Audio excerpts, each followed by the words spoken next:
Primeira Epístola de João, capítulo 4, a partir do versículo 7. Quem achou, diga amém.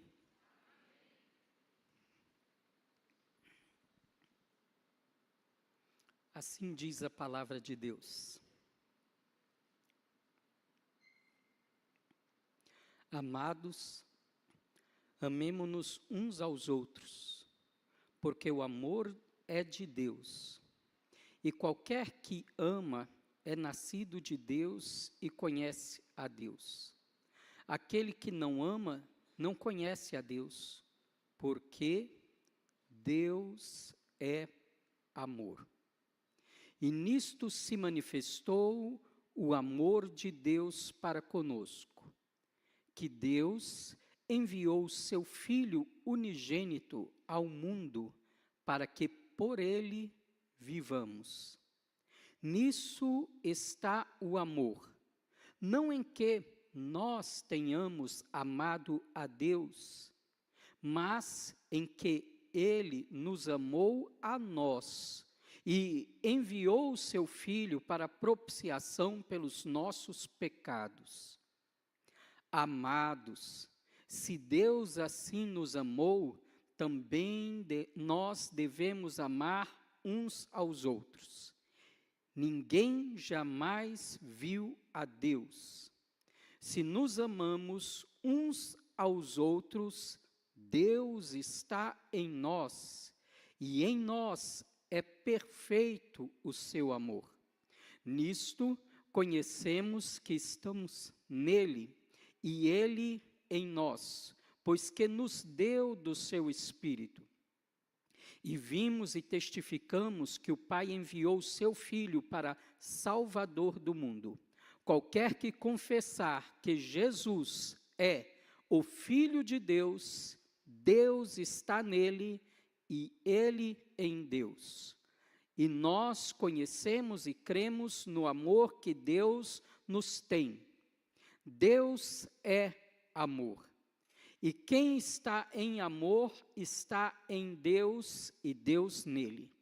Nisto é perfeito o amor para conosco, para que no dia do juízo tenhamos confiança. Porque qual ele é, somos nós também neste mundo. No amor não há temor, antes o perfeito amor lança fora o temor, porque o temor tem consigo a pena, e o que teme não é perfeito em amor. Nós o amamos, porque ele nos amou primeiro. Se alguém diz, eu amo a Deus e odeia seu irmão, é mentiroso, pois quem não ama seu irmão, ao qual viu, como pode amar a Deus a quem não viu? E dele temos este mandamento, que quem ama a Deus, ame também a seu irmão. Amém? Feche os seus olhos, vamos ter mais um momento de oração.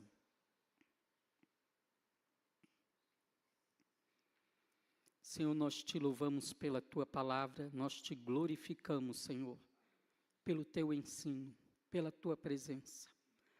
Nós clamamos, tem misericórdia de nós e fala conosco, Senhor. Nós clamamos que nós possamos também ter essa experiência profunda com teu amor, para a tua honra e para a tua glória, em o nome de Jesus. Amém. Amém, queridos? Hoje de manhã foi ministrado sobre 1 João, capítulo 1. Nós lemos, eu creio que semana passada, amanhã nós iniciamos a epístola de Judas e depois Apocalipse. Estamos terminando a nossa leitura do Novo Testamento, para a glória do Senhor Jesus. Amém? Então, vamos hoje meditar sobre o capítulo 4 de 1 João. a primeira epístola de João. Eu não vou precisar me deter muito na introdução, uma vez que já foi feita uma introdução maravilhosa hoje pela manhã, mas a epístola de 1 João, eu diria que é uma epístola um tanto quanto difícil da gente sistematizar ela. Ela é uma carta, ela fala de assuntos profundos, mas o apóstolo João fala deles de uma forma tão íntima e pessoal, que eu diria que essa carta se parece mais com uma conversa, um sermão que é algum ponto sistematizado. Nós temos muitas maneiras de dividir 1 João.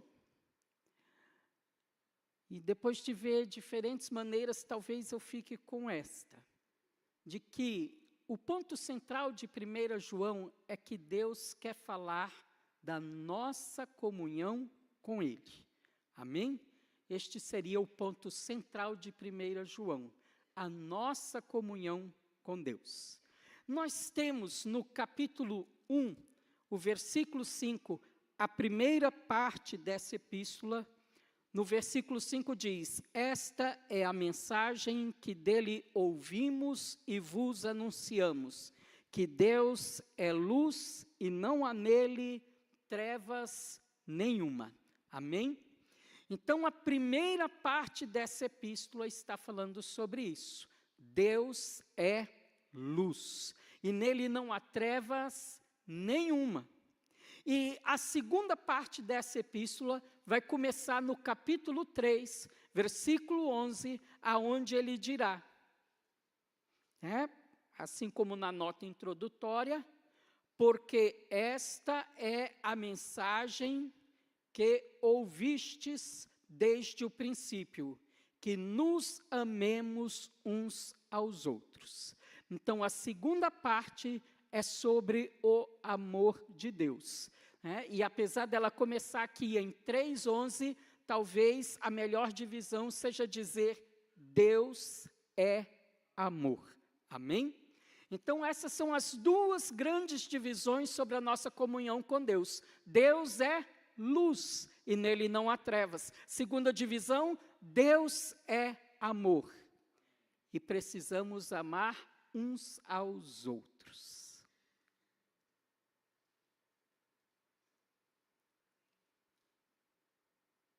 Talvez, irmãos, a gente precise parar e meditar sobre de onde João tirou essas definições sobre quem é Deus.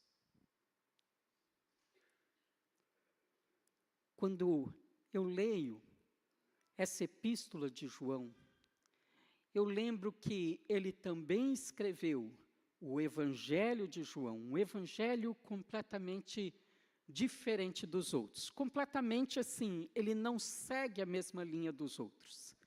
Nós costumamos dizer que, enquanto Mateus, Marcos e Lucas falam da vida pública de Jesus, esses três evangelhos são como um jornal da vida de Jesus.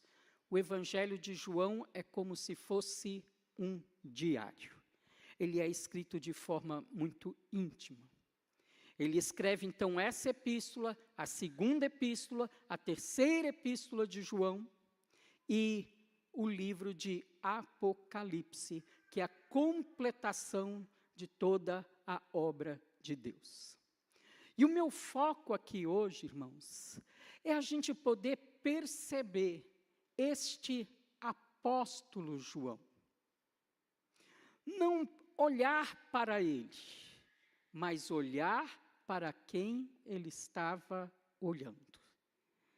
Nós hoje vamos pegar emprestado os óculos do apóstolo João e nós vamos ver a Jesus pelos olhos dele. Amém? Ele caminhou com Jesus nesses 3 anos e meio de ministério. Inclusive, nós sabemos que o ministério de Jesus durou 3 anos e meio por causa do registro do Evangelho de João, porque João fez questão de marcar as Páscoas que o Senhor Jesus foi passar em Jerusalém desde o início do seu ministério. Então, nós conseguimos contar e saber que foram cerca de 3 anos e meio que o Senhor Jesus teve o seu ministério na terra. Segundo ponto, ele, dentre os discípulos, fazia parte do círculo mais íntimo de Jesus. Pedro, Tiago, seu irmão, e João. Há quem diga sim, Deus também tem seus preferidos. Eu não sei se ele era o preferido de Deus, mas eu sei dizer que tem filhos que preferem o Senhor. E se você o prefere, você perceberá a distinção. Por fazer parte desse pequeno grupo, ele viu coisas que somente ele, Tiago e Pedro viram. Uma dessas coisas foi a transfiguração. Então, quando nós olhamos essa epístola, nós temos que lembrar que ele viu essa transfiguração do Senhor Jesus. Eu não sei, como é que vocês exercitam a mente de vocês enquanto estão lendo a Bíblia. Mas, irmãos, na hora que eu estou lendo ali, eu busco exercitar bastante minha mente. Porque eu fico pensando o que é, no meio da noite, num período que não tinha luz elétrica, eles estão em cima de um monte, ao ar livre, orando. E os discípulos já estão com o sono avançado, pescando. Quando de repente eles abre-se o olho assim, não sabe se estão acordados, não sabe se estão dormindo, se é sonhando, se está acontecendo. Eles veem o Senhor Jesus brilhando. Eu não sei qual seria a minha reação se eu estivesse do lado de alguém, de repente olhasse para ele e começasse a ver ele brilhar. E brilhar. E resplandecer. Como diz o texto, com uma brancura que nenhum lavandeiro era capaz de reproduzir. No Evangelho, ele diz assim: nós vimos a sua glória. Uma glória que era só dele, única, a glória do Filho unigênito do Pai.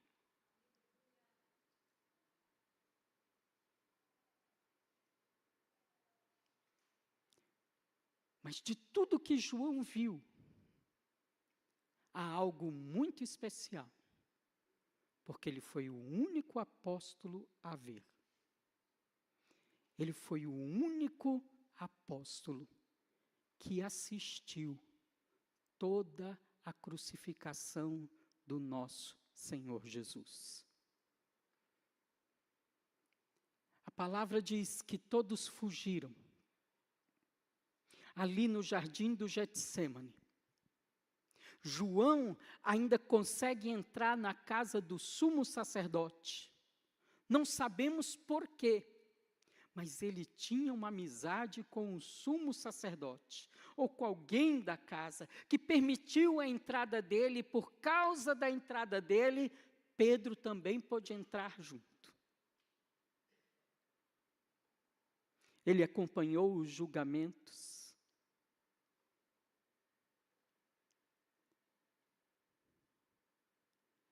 Pedro nega Jesus 3 vezes. Dá de cara com o olhar de Jesus assim que nega na última vez, depois que o galo canta. E ele foge, mas João permanece.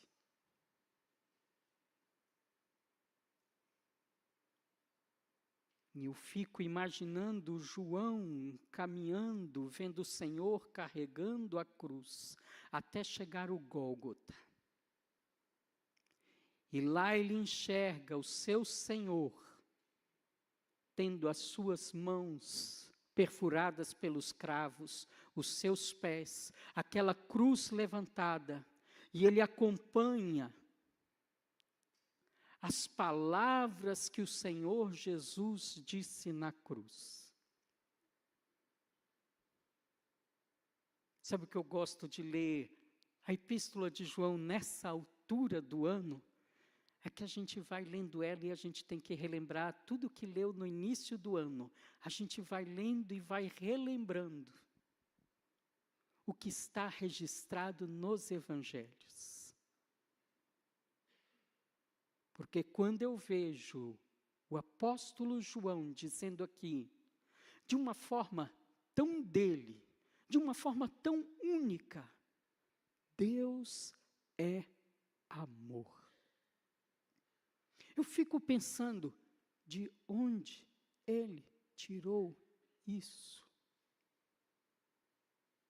E ele faz questão de deixar claro no início da sua epístola que o conhecimento, a mensagem que ele está pregando, não é fruto de estudos de livros, não é fruto de especulações filosóficas, mas é fruto de comunhão. É algo experimental. O que eu estou afirmando sobre quem Deus é.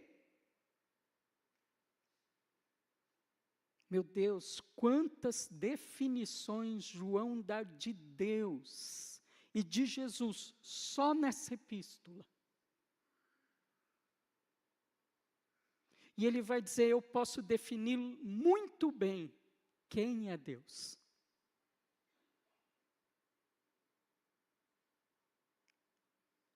Porque eu caminhei com ele.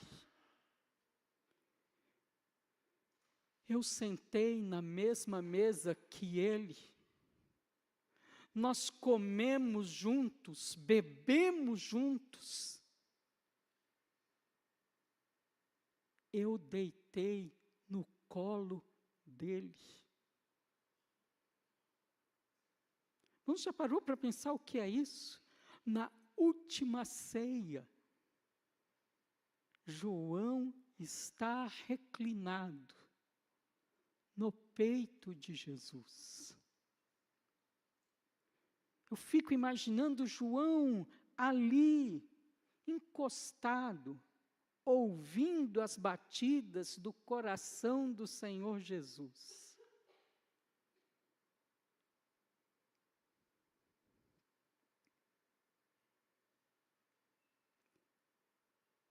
Ele viu os milagres que o Senhor Jesus fez.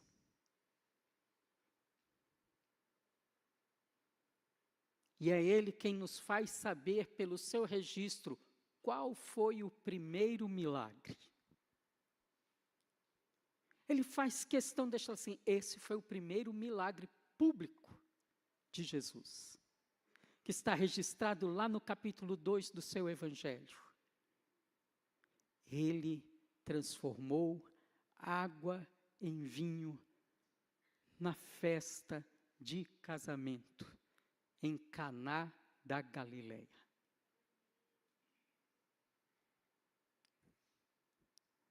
É um casamento muito engraçado, não é, irmãos? Nós não sabemos o nome dos noivos. Mas nós sabemos que Jesus estava lá. É um milagre muito diferente, não é, irmãos? Porque uma coisa é abrir os olhos dos cegos, fazer o paralítico andar.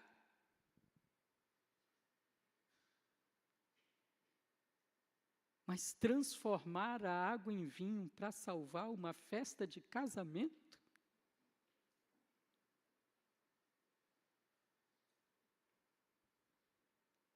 É difícil entender tão grande amor.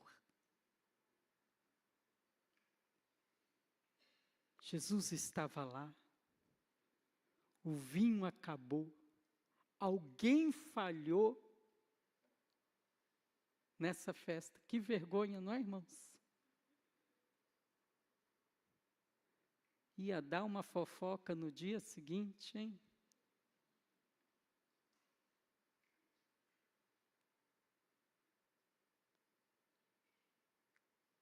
Ninguém quer nada dando errado no dia do casamento, não é, irmãos? Misericórdia. Mas Jesus estava lá. E naquelas talhas que eram para a purificação dos judeus, ele encheu de água e transformou aquilo em vinho. Um vinho que não tem igual nessa terra.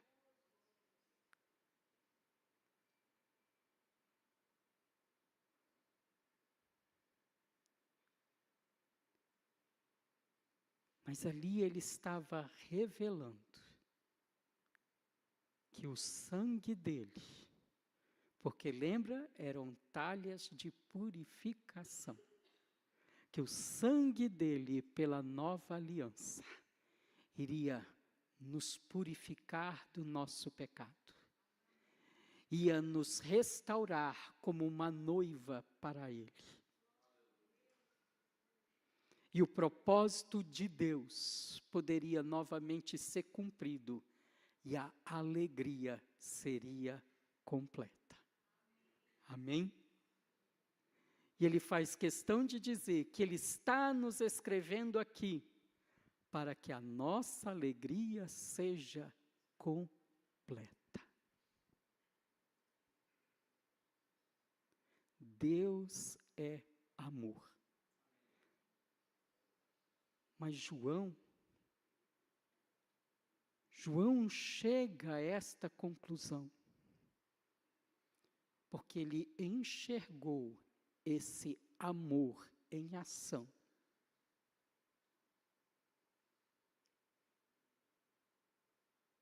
Durante esses 3 anos e meio que ele pôde conviver com o Senhor Jesus.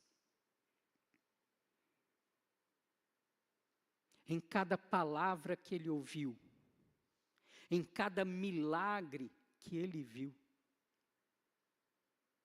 E por fim, naquela cruz, ele viu o amor de alguém, que, como diz Jesus, no início dos seus discursos de despedida, que ele os amou até o fim.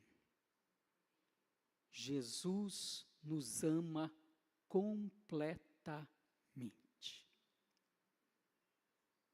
É um amor sem limite. É um amor que se entrega. Eu imagino João aos pés daquela cruz, vendo todo o sofrimento do Senhor Jesus, aquela coroa de espinho, seu rosto deformado.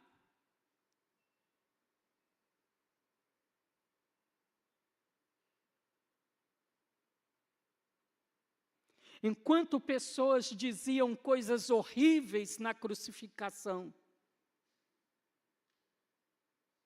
Jesus disse 7 frases que de fato comprovavam que ele era o Cordeiro de Deus, que tira o pecado do mundo.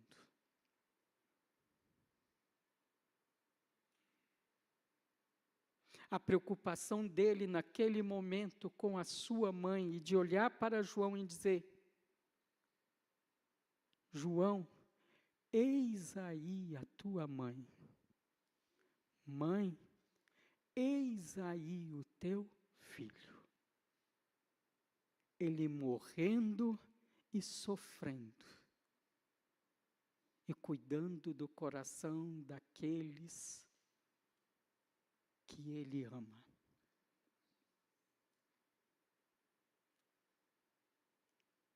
Por que alguém sofreria assim? Por que alguém sofreria assim? João, impactado com tudo que ele viu, entendendo quem era este que estava morrendo, o Senhor da glória.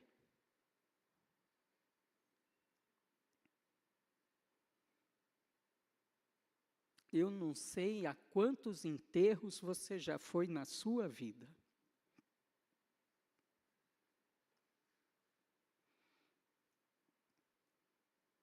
Eu sempre fui de família evangélica, então nós nunca tivemos esse negócio de visitar, né, o morto.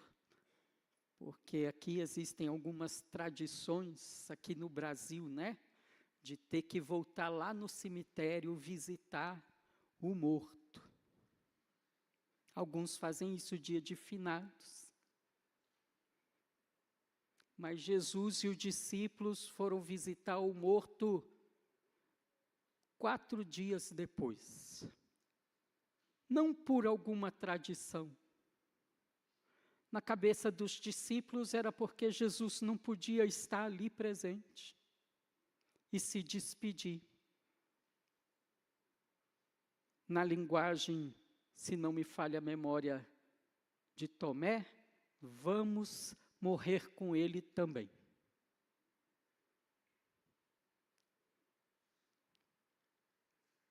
Mas ele chega diante daquele túmulo, passado 4 dias,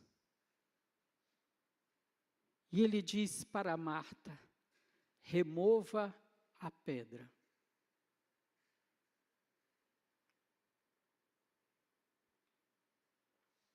Engraçado que Marta tinha disposição tão grande de servir Jesus, fazendo coisas que Jesus nunca pediu. No dia que Jesus pede uma coisa para ela, ela tem dificuldade em fazer.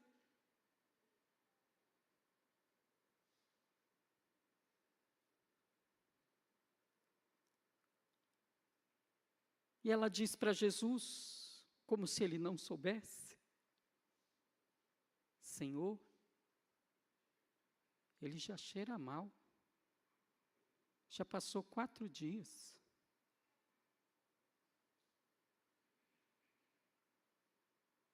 E ele diz, não te disse que se creres, verás a glória de Deus?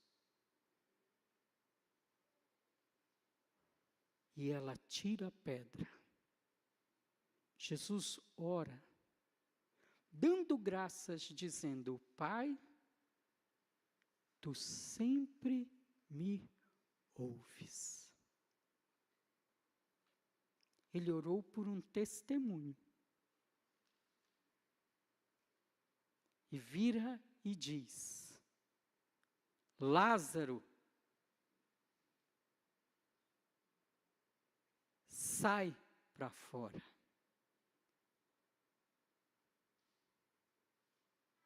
Você consegue imaginar a cena?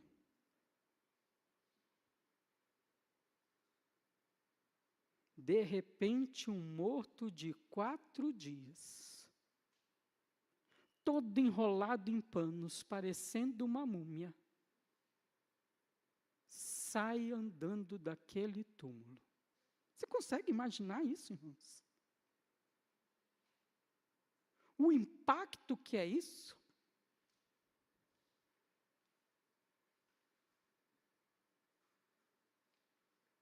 Eu não sei, eu presumo que se a gente estiver no enterro, olha, no dia do enterro, e de repente o morto levantar e perguntar, o que é que eu estou fazendo aqui?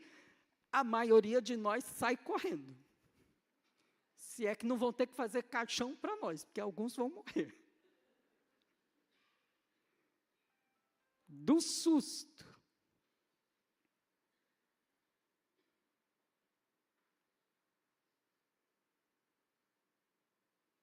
Deus é amor. Eu sei disso, porque eu vivi com Ele. Porque eu vi a forma como Ele se doou. Porque eu vi como Ele se cansou servindo as multidões. Porque eu vi o quanto Ele caminhou para alcançar uma vida.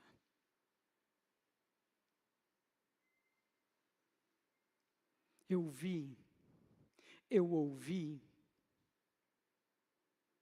as coisas que Ele teve que sofrer, a oposição que Ele aguentou e não retrocedeu.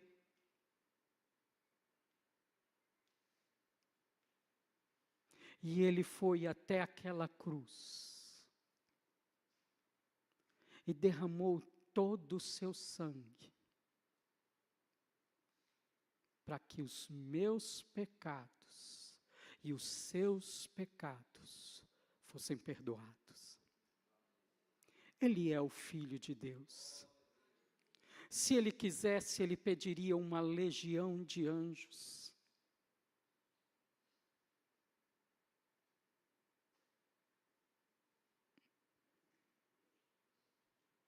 E fulminaria tudo aquilo ali.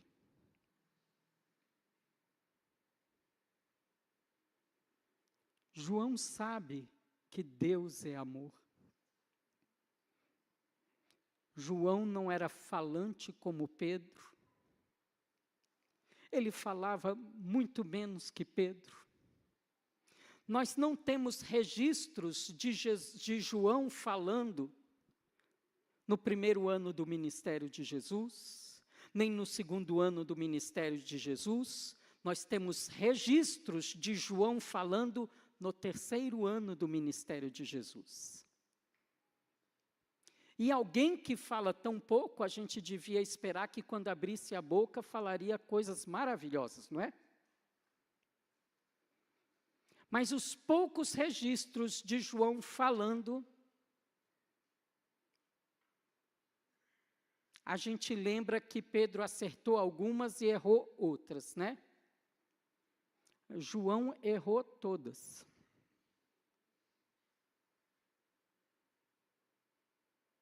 Primeiro registro de uma frase de João na Bíblia é após o povo de Samaria ter rejeitado Jesus. Ele e seu irmão chamam Jesus e falam assim: Jesus,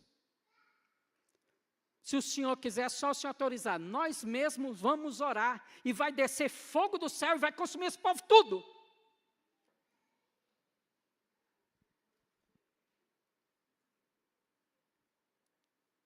O apóstolo do amor, hein? Uau! A gente tem que lembrar que antes dele ser o apóstolo do amor, o apelido dele era assim algo muito aconchegante. Ele e o seu irmão eram chamados de irmãos trovão.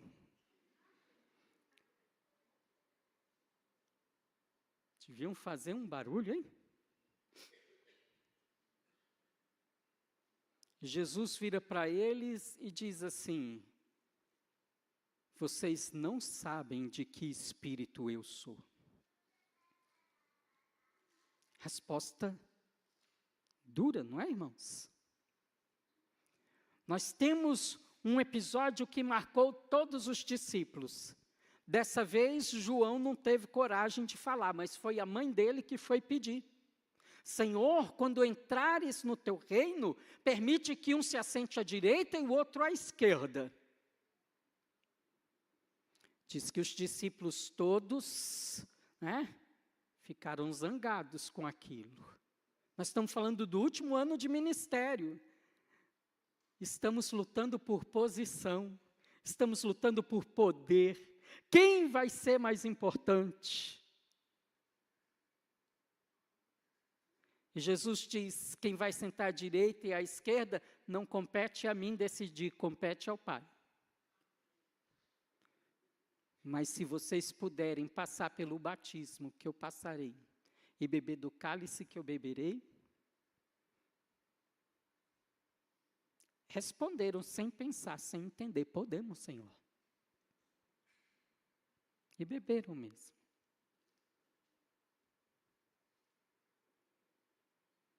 Próxima vez que João fala, ele passa e vê um grupo expulsando demônios em nome de Jesus. E João chega lá perto deles, vem cá. Estão com a carteirinha de discípulo aí, não estão lembrando de ver vocês caminhando com Jesus? Não, caminhando, nós ouvimos, então não vai expulsar demônio em nome de Jesus, não. Vocês não têm autorização para isso, não. Aqui é coisa de elite. Chegou para Jesus todo feliz. Jesus, achei um povinho aí. Olha só que ignorância, hein, Jesus? Acho que pode expulsar demônio no seu nome, nem caminha com a gente.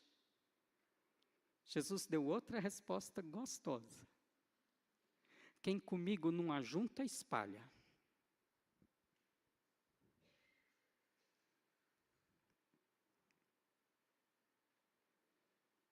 Estão me entendendo, irmãos? Mas esse João, ganhando essas repreensões,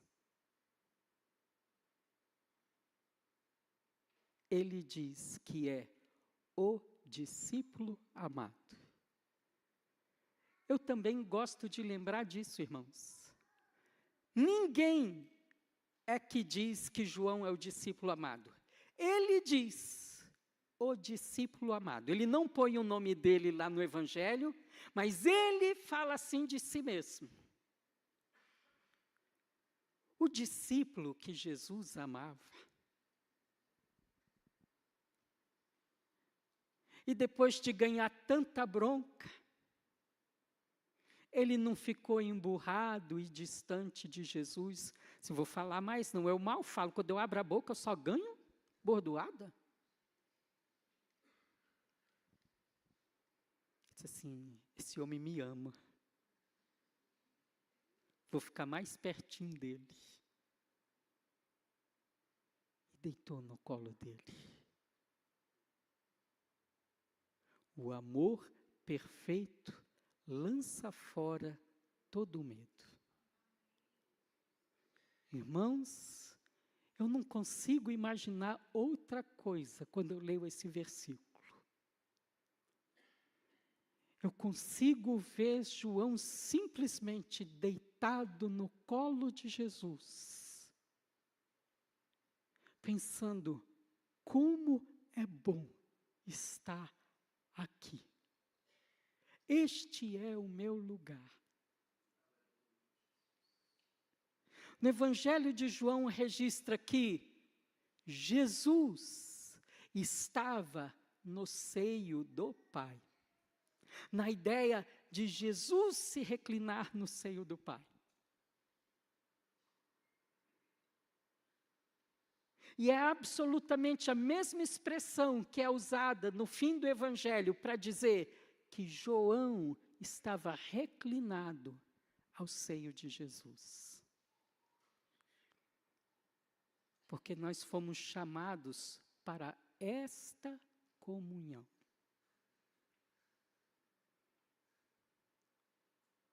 Eu imagino que é ali que ele recebeu essa revelação. O amor perfeito lança fora todo o medo.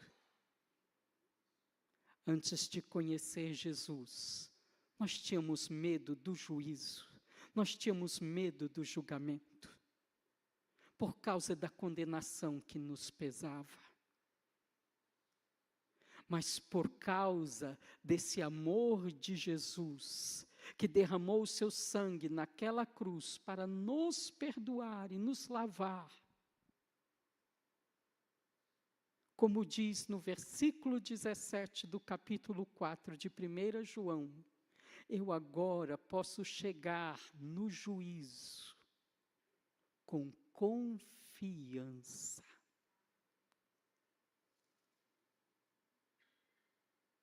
Eu não confio em mim. Eu confio que Ele me ama.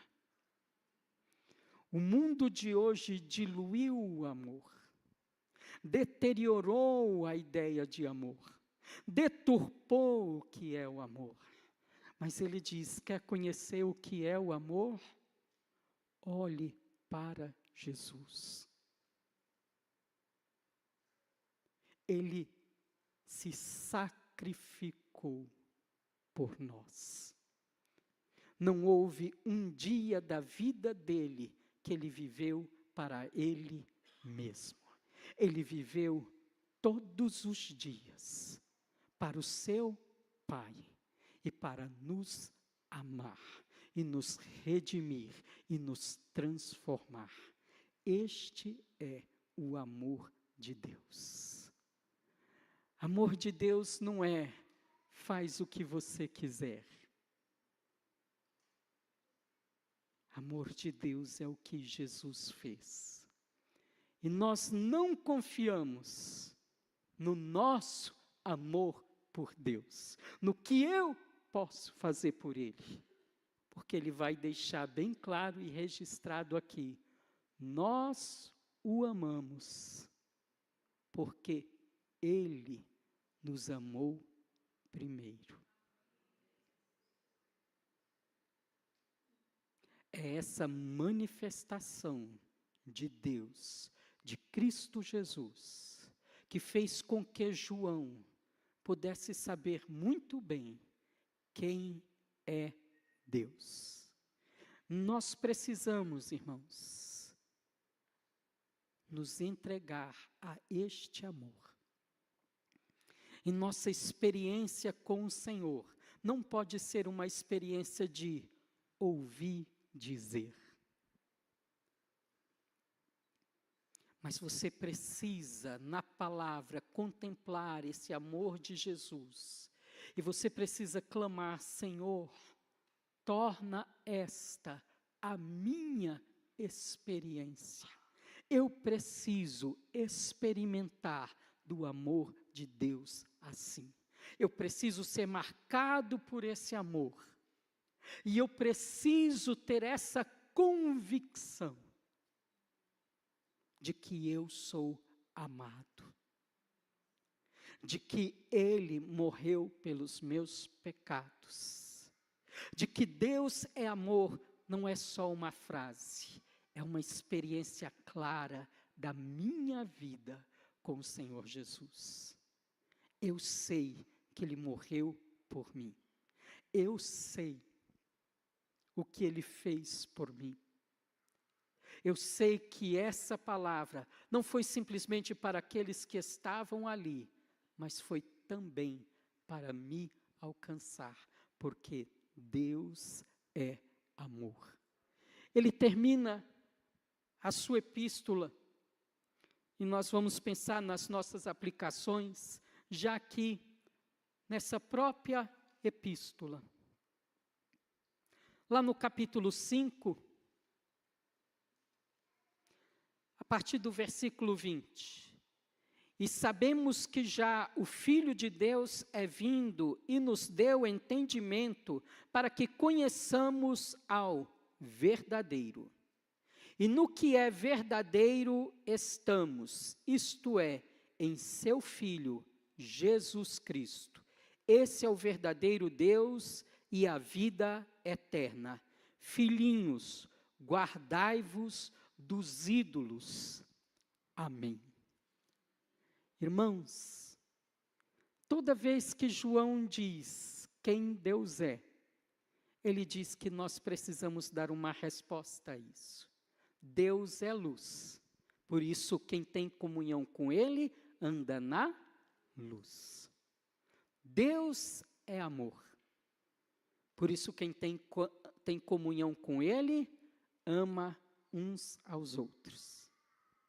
Olha aí para a pessoa do seu lado, sorri para ele, isso. Diz aí, eu te amo.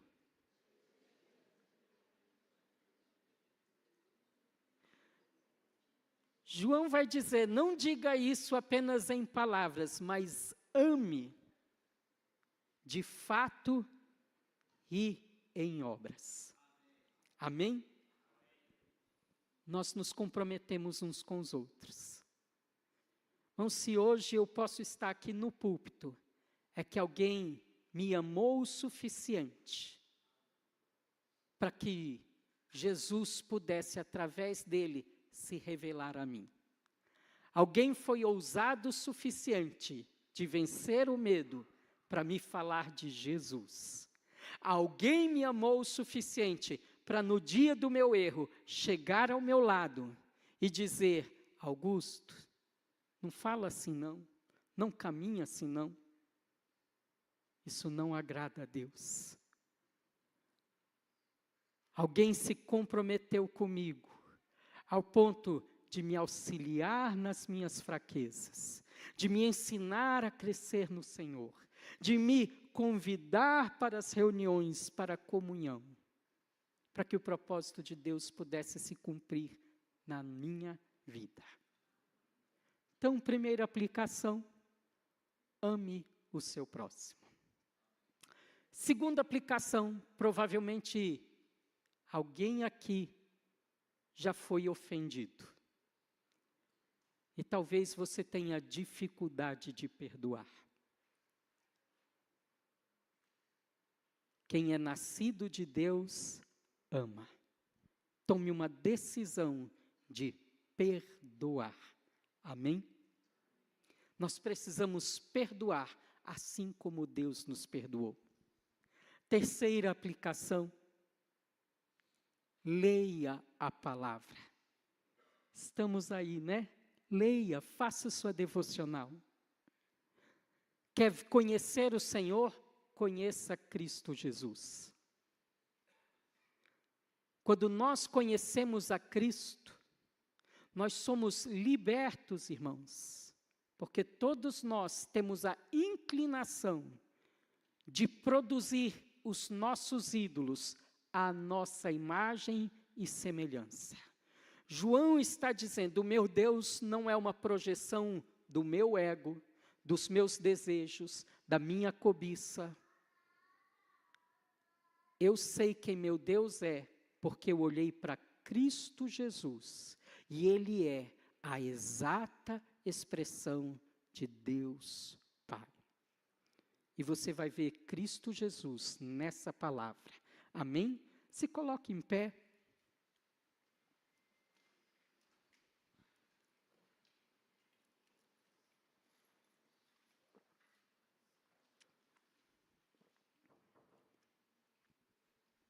Diga aí, Deus é amor. Diga de novo.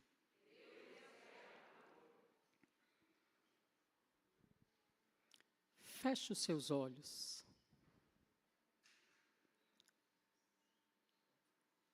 Hoje, o convite do Senhor para você é que assim como Ele abriu os olhos do cego, Ele possa abrir os seus olhos essa noite, para que você veja a sua glória. Se você quiser que o Senhor abra os seus olhos, olhe a Ele, ponha a sua mão nos seus olhos ou no seu coração e diga, Senhor, eu quero te ver, eu quero te conhecer. Transforma a minha vida com teu amor, em o nome de Jesus. Amém.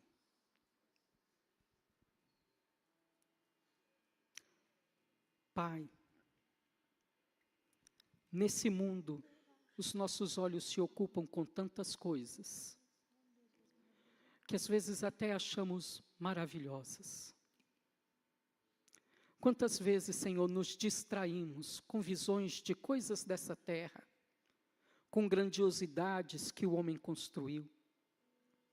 Temos diante dos nossos olhos imagens, seja em celular, seja em TV, seja em computador. Mas essa noite eu quero pedir, santifica os nossos olhos, Senhor. Liberta-nos destas coisas. Nós queremos ser arrebatados pela única visão, de fato maravilhosa, gloriosa. Abre os olhos do nosso coração para vermos a glória de Deus em Cristo Jesus. E que seja uma visão que nos liberte, que transforme a nossa vida. Senhor, que ao lermos a Tua palavra, essas palavras se tornem vida, experiência, convicção, intimidade, relacionamento, comunhão com o Senhor. Nós somos Teus filhos, nós queremos Te ver, nós queremos também reclinar no Teu colo e ouvir as batidas do Teu coração. Nós Te amamos, Jesus, porque o Senhor nos amou.